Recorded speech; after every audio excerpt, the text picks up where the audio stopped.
Hello, good morning to all of you. I am Professor and Dr. P. Surendra Upadhyay speaking from Bangalore. ಈಗ ನಿಮಗೆ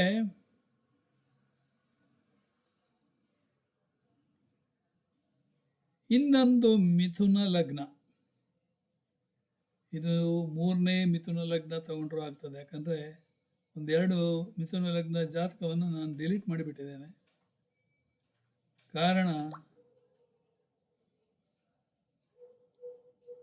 number of views ಭಾಳ ಕಡಿಮೆ ಬರ್ತಾ ಇದೆ. ಅದರಿಂದ ಸುಮ್ಮನೆ ಕಷ್ಟಪಟ್ಟು ಮಾಡಿ ಏನು ಪ್ರಯೋಜನ? ಅದಕ್ಕಾಗಿ ಅದನ್ನು ಡಿಲೀಟ್ ಮಾಡಿದೆ. ಈಗ ನಿಮಗೆ ಅಷ್ಟಮದಲ್ಲಿ ಮಿಥುನ ಲಗ್ನ, ಅಷ್ಟಮದಲ್ಲಿ ರಾಹು ಇದ್ದರೆ ಏನು ಅಂತ ನೋಡಿ. ಇಲ್ಲಿ ರಾಹು ಅಷ್ಟಮದಲ್ಲಿದ್ದಾನೆ. ಮಿಥುನ ಲಗ್ನ ಅಷ್ಟಮದಲ್ಲಿ ರಾಹು. ಆಯ್ತಾ? ಅಲ್ಲಿ ಇವರಿಗೆ ಅಕ್ಕಲ್ಟ್ ಜ್ಞಾನ ಚೆನ್ನಾಗಿ ಬರ್ತದೆ. ಜ್ಯೋತಿಷ್ಯ ಹೇಳುವುದು, ಅಷ್ಟಮಂಗಲ ಪ್ರಶ್ನೆ, ಕವಡಿಕೆ ಶಾಸ್ತ್ರ, ತಾಂಬೂಲ ಶಾಸ್ತ್ರ, ಇದೆಲ್ಲ ಅವರಿಗೆ ಬರಲೇಬೇಕು. ಅದೊಂದು ಗೀಳು. ಏನಂದರೆ ತಾನು ಇದನ್ನು ಪಡೆದುಕೊಂಡೇ ಸಿದ್ಧ ಅಂತ. ಆ ಗೀಳಿನಿಂದಾಗಿ ಇವರು ಡಾಕ್ಟರೇಟ್ ಡಿಗ್ರಿಯನ್ನು ತೆಗೆದುಕೊಂಡಿದ್ದಾರೆ, PhD. ಅವರ ಪ್ರೊಫೆಸರ್ ಇನ್ನೊಂದು ಇನ್ಸ್ಟಿಟ್ಯೂಟ್ ಓಪನ್ ಮಾಡ್ತಾ ಇದ್ದೀನಿ ಉಪಾಧ್ಯಾಯ, ನೀನು ಬರಬೇಕಂದ್ರೆ ಸರ್, ಇಷ್ಟುವರೆಗೆ ನಾನು ನಿಮಗೆ ಸರ್ ಅಂತ ಹೇಳಿದ್ದೇ ಜಾಸ್ತಿ. ಕಾರಣ ಏನು ಹೇಳಿ? ಅಲ್ಲಿ ಗುರು ವಕ್ರಿ. ಯಾರಿಗೆ ಗುರು ವಕ್ರಿ ಇರುತ್ತೋ ಅವರು ಸರ್ ಅನ್ನೋದು ಕಷ್ಟ. ಅದಕ್ಕೆ ಅವರು ವಿದ್ಯಾದಾನವನ್ನು ಮಾಡಬೇಕು, ಇಲ್ಲ ಮಕ್ಕಳಿಗೆ ಟ್ಯೂಷನ್ ಹೇಳಿಕೊಡ್ಬೇಕು, ಇಲ್ಲ ಲೆಕ್ಚರರ್ ಆಗಬೇಕು. ನಾನು ಅದೆಲ್ಲ ಆಗಿದ್ದೇನೆ ಅಂತ ಇಟ್ಕೊಳ್ಳಿ, ಆಯಿತಾ? ಹಾಗೆ ಜ್ಯೋತಿಷ್ಯವನ್ನು ನಾನು ನಿಜವಾಗಿ ಜ್ಞಾನವನ್ನು ಹಂಚುತ್ತಾ ಇದ್ದೇನೆ. ತಗೊಳ್ಳಿಕ್ಕೆ ಜನಗಳಿಗೆ ಪ್ರಯೋಜನ ಇಲ್ಲ. ಯಾಕಂದರೆ ಬರೀ 60, 70, 80 ವ್ಯೂಸ್ ಇಟ್ಕೊಂಡು ಏನು ಮಾಡಲಿ? ಎಷ್ಟು ಸರಿ ಹೇಳ್ತೇನೆ ಅದನ್ನು ಬೇರೆಯವರಿಗೆ ಫಾರ್ವರ್ಡ್ ಮಾಡಿ, ಅವರು ಓದಿದ್ರು ಬಿಟ್ಟರು ಅಷ್ಟೆ. ಮತ್ತು ಈ because of all these things ಇವರಿಗೆ ಅದು ಆಯುಷ್ಯನ ಬಗ್ಗೆ ಸ್ವಲ್ಪ ಕಾಳಜಿ ಇರುತ್ತೆ. ಮತ್ತು ಸಡನ್ನು ಅಷ್ಟಮದಲ್ಲಿ ಅಲ್ವಾ, ಸಡನ್ ಬದಲಾವಣೆ ಕೂಡ ಸಾಧ್ಯ.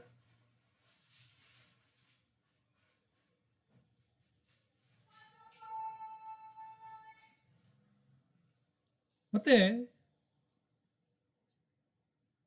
Inheritance, sudden hidden inheritance,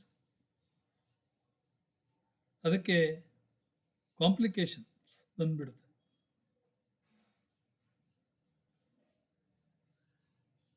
okay, ಇವರು ಕಾಮಾಂಧರು ಅಂದರು ತಪ್ಪಾಗದು. ಯಾಕಂದರೆ ಅದು 8ನೇ ಮನೆ. ಸಾವು ಮತ್ತು ಮರುಜನ್ಮದ ಬಗ್ಗೆ ಬಹಳಷ್ಟು ಬೋಧನೆಯನ್ನು ಕೊಡಲಿಕ್ಕೂ ಸಾಕು.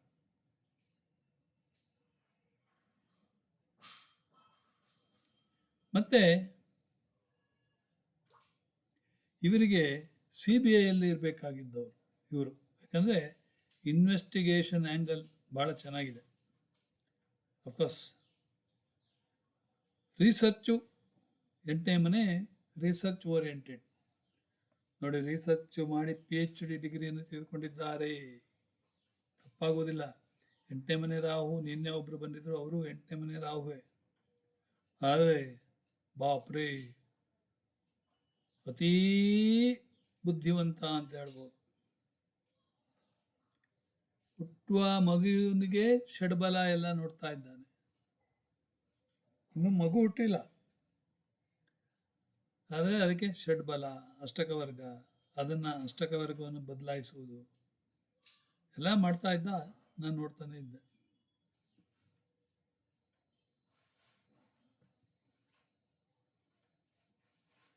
ಇವರಲ್ಲಿ ಅಥಾರಿಟಿ ಇರ್ತದೆ, ಆದರೆ ಅದು ಸೀಕ್ರೆಟ್ ಆಗಿರ್ತದೆ. ಅಥಾರಿಟಿ ಇಲ್ಲ ಅಂತ ಹೇಳಿದೆ. ಮತ್ತು ಹಿಡನ್ ನಾಲೆಜ್ ಕೂಡ ಭಯಂಕರ ಇದೆ. ಸಾಕಷ್ಟು ತಿಳುವಳಿಕೆವಂತರು. ಇನ್ನು ಕಾಲಪುರುಷನ ಮಕರ ರಾಶಿ ಎಂಬುದು ಕಾಲಪುರುಷನ 9ನೇ ಎಷ್ಟು ಮನೆ,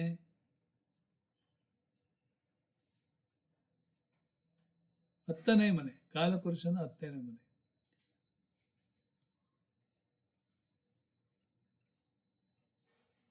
ಓಕೆ,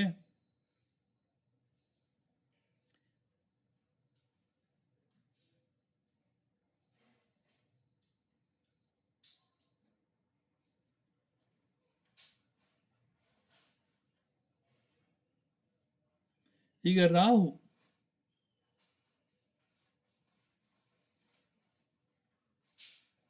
ಡೈರೆಕ್ಟಾಗಿ ಕಟಕವನ್ನು ನೋಡ್ತಾ ಇದ್ದಾನೆ ನೋಡಿ, 2ನೇ ಮನೆ. ಅದರಿಂದ ಏನಾಗ್ತದೆ, 2ನೇ ಮನೆ ಹಣಕಾಸು, ಇವರಿಗೆ ಡಾಲರ್ ಮನಿ ಬರ್ತದೆ, ಬರ್ಬೋದು. ಯಾಕಂದರೆ ಯೂಟ್ಯೂಬ್ನಲ್ಲಿ ವ್ಯೂಸ್ ಜಾಸ್ತಿ ಆದರೆ ಡಾಲರ್ ಅವರು ಕಳಿಸ್ತಾರೆ.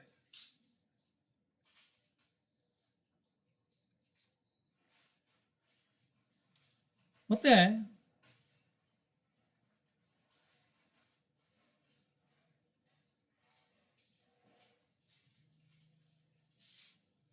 ಸಂಸಾರದ ಸೀಕ್ರೆಟ್ ಏನಾದಿದ್ರೆ ಅದನ್ನು ರಟ್ಟು ಮಾಡಲಿಕ್ಕೆ ಇವರು ನಂಬರ್ 1. ಅದರಿಂದಾಗಿ ಗೊಂದಲಕ್ಕೂ ಸಿಕ್ಕಿ ಬಿಡ್ತಾರೆ ಅಂತ ಇಟ್ಕೊಳ್ಳಿ. ಇವರಲ್ಲಿ ಯಾವ ಸೀಕ್ರೆಟ್ಟು ಇರೋದಿಲ್ಲ. ಯಾವುದಾದ್ರೂ ಅನುವಂಶೀಯ ಪ್ರಾಪರ್ಟಿ ಇದ್ದರೆ ಅದು ಜಗಳವೇ ಆಗಬಹುದು. ಇವರಿಂದಾಗಿ ಸಾಧ್ಯತೆ ಇದೆ.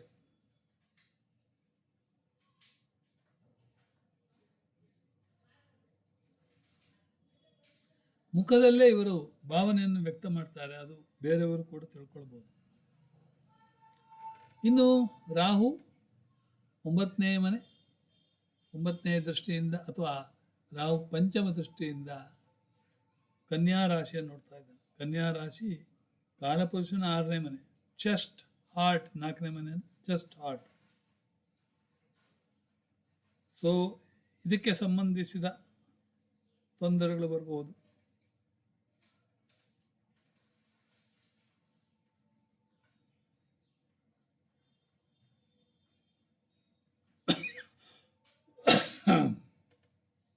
ಪ್ರಾಪರ್ಟಿ ವಿಷಯವಾಗಿ ಗೊಂದಲವಾಗ್ಬೋದು. ಈಗ ಆಗಲಿಕ್ಕಿದೆ, ಯಾಕಂದರೆ ಇನ್ನೂ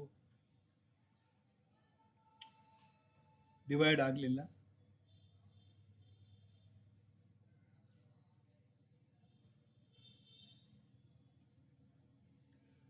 ಹೃದಯ ಮತ್ತು ಎದೆ ಇವರಿಗೆ ಸ್ಟ್ರೆಸ್ಸಿಂದಾಗಿ ಎಫೆಕ್ಟ್ ಆಗ್ತದೆ. ಕೆಲವು ಬಾರಿ ಸ್ವೆಟಿಂಗ್, ಎದೆ ನೋವು ಕಾಣಿಸ್ಕೊಳ್ಳೋದು ಎಲ್ಲ ಇರ್ತದೆ ಅಂತ ಇಟ್ಕೊಳ್ಳಿ.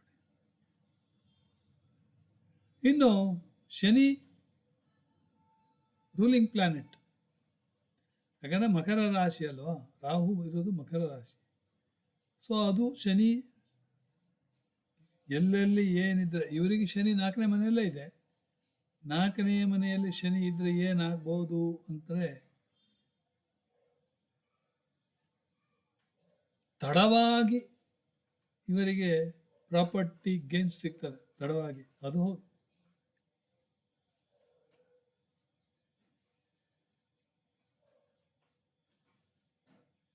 ಫ್ಯಾಮಿಲಿ ಸಂಸಾರದ ಪ್ರತಿ ಪೆಂಡಿಂಗ್ ಕರ್ಮ ಇರ್ತದೆ, ಅದನ್ನು ಇವರು ಆದಷ್ಟು ಕಡಿಮೆ ಮಾಡಿಕೊಳ್ಬೇಕು. ಓಕೆ, ಇರಲಿ.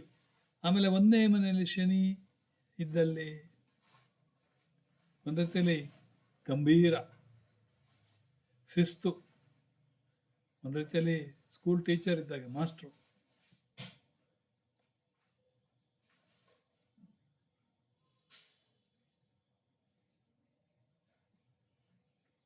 ಎರಡನೇ ಮನೆಯಲ್ಲಿ ಶನಿ ಇದ್ದರೆ ಒಂದು ರೀತಿಯಲ್ಲಿ ಮಾತಾಡೋದು ಕಡಿಮೆ,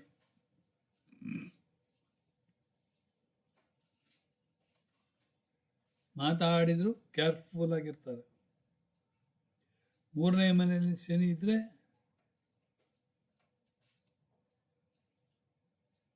ಸಿಬ್ಲಿಂಗ್ಗೋಸ್ಕರ ಡ್ಯೂಟಿ, ಶಾರ್ಟ್ ಟ್ರಾವೆಲ್ಸ್ ಇದ್ರೂ ಕೂಡ ಕಾಷಿಯಸ್ ಟ್ರಾವೆಲ್ ಆಗಿರುತ್ತೆ. ಅದೇ ಐದನೇ ಮನೆಯಲ್ಲಿ ಶನಿ ಇದ್ದರೆ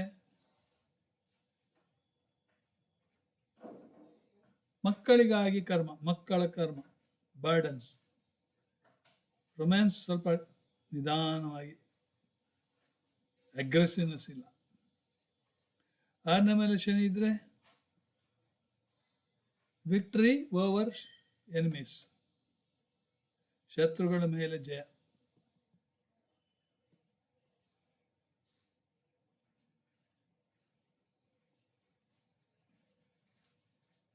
ಏಳನೇ ಮನೆಯಲ್ಲಿ ಸಾಟರ್ನ್ ಇದ್ರೆ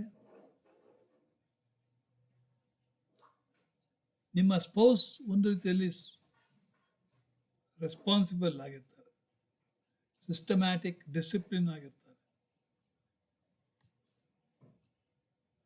ಅದೇ ಅಷ್ಟಮದಲ್ಲಿ ಶನಿ ಇದ್ದಲ್ಲಿ ದೀರ್ಘಾಯು, ನೋ ಡೌಟ್ ಎಟ್ ಆಲ್. ಅದೇ ಭಾಗ್ಯದಲ್ಲಿ ಶನಿ ಇದರಲ್ಲಿ fathers karmic will come into force.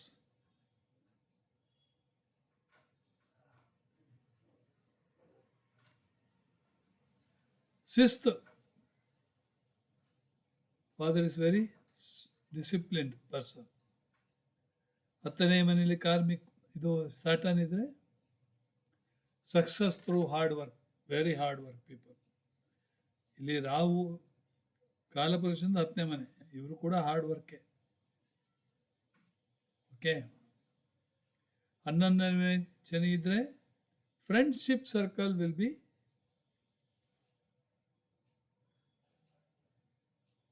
Limited, careful ಆಗಿ ಸೆಲೆಕ್ಟ್ ಮಾಡ್ತಾರೆ ಅವರು. Delayed but loyal. ಅದೇ 12ನೇ ಮನೆಯಲ್ಲಿ ಶನಿ ಇದ್ರೆ ಕಾರ್ಮಿಕ್ ಲಾಸಸ್, ನಿದ್ರಾಹೀನತೆ ಜಾಸ್ತಿ. ಓಕೆ. ಹೀಗೆ ಹಲವಾರು ವಿಚಾರಗಳನ್ನು ನೀವು ಹೇಳ್ಬೋದು. ಇನ್ನು ನಾನೆಲ್ಲ ಒಂದೊಂದು ಪಾಯಿಂಟ್ ಹೇಳಿದೆ ನಿಮಗೆ, ಅದನ್ನು ವಿಸ್ತಾರವಾಗಿ ಕೂಡ ಹೇಳ್ಬೋದು. ಓಕೆ. ಇದಿಷ್ಟನ್ನು ಹೇಳಿ ಇದನ್ನು ಇಲ್ಲಿಗೆ ನಿಲ್ಲಿಸ್ತೇನೆ. Thank you very much.